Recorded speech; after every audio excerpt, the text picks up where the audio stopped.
करवा चौथ की असली कहानी, इस स्त्री की वजह से मिला है व्रत को ये नाम। सनातन परंपरा में सुहागिन महिलाओं द्वारा करवा चौथ का व्रत रखा जाता है। यह व्रत हिंदू परंपरा का खास प्रतीक है। विवाह और दाम्पत्य की मधुरता और पवित्रता का प्रतीक ये त्योहार हर तरीके से बेहद खास होता है। इस व्रत की कहानियों में एक स्त्री वीरावती की कथा बहुत प्रसिद्ध है। वीरावती एक सेठ की पुत्री है और उसके 7 भाई हैं। करवा चौथ के व्रत के दिन वह भूल से बिना चांद देखे भोजन कर लेती है। इससे उसके पति की मृत्यु हो जाती है। बाद में वह पश्चाताप और अनुष्ठान करती है, जिससे उसका पति जीवित हो जाता है। करवा चौथ के तौर पर लगभग सभी ने यही कथा सुनी है। यमराज का वरदान है करवा चौथ। असल में ये सिर्फ व्रत का लाभ बताने वाली कथा है। कार्तिक की चतुर्थी का नाम करवा चौथ कैसे पड़ा, इसकी कहानी कुछ और ही है।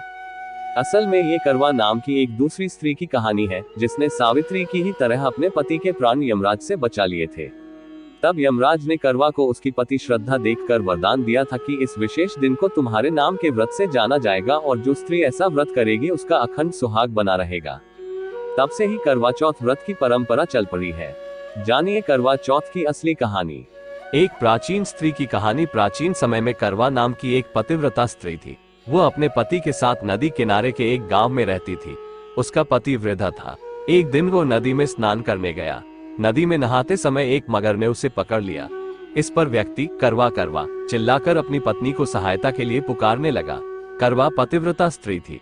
आवाज को सुनकर करवा भागकर अपने पति के पास पहुंची और दौड़कर कच्चे धागे से मगर को आन देकर बांध दिया। मगर को सूत के कच्चे धागे से बांधने के बाद करवा यमराज के पास पहुंची। सीख का ये है महत्व। वे उस समय चित्रगुप्त के खाते देख रहे थे। करवा ने 7 सीख ले उन्हें झाड़ना शुरू किया। यमराज के खाते आकाश में उड़ने लगे। यमराज घबरा गए और बोले, देवी तो क्या चाहती है? करवा ने कहा, हे प्रभु, एक मगर ने नदी के जल में मेरे पति का पैर पकड़ लिया है।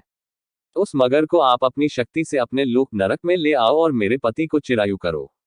करवा की बात सुनकर यमराज बोले, देवी अभी मगर की आयु शेष है, अतः आयु रहते हुए मैं असमय मगर को मार नहीं सकता। इस पर करवा ने कहा, यदि मगर को मारकर आप मेरे पति की रक्षा नहीं करोगे तो मैं शाप देकर आपको नष्ट कर दूंगी। करवा की धमकी से डर गए यमराज। करवा की धमकी से यमराज डर गए। वे करवा के साथ वहां आए जहां मगर ने उसके पति को पकड़ रखा था। यमराज ने मगर को मारकर यमलोक पहुंचा दिया और करवा के पति की प्राण रक्षा कर उसे दीर्घायु प्रदान की। जाते समय वह करवा को सुख समृद्धि देते गए तथा यह वर भी दिया, जो स्त्री इस दिन व्रत करेगी उनके सौभाग्य की मैं रक्षा करूंगा। करवा ने पतिव्रत के बल से अपने पति के प्राणों की रक्षा की थी। इस घटना के दिन से करवा चौथ का व्रत करवा के नाम से प्रचलित हो गया।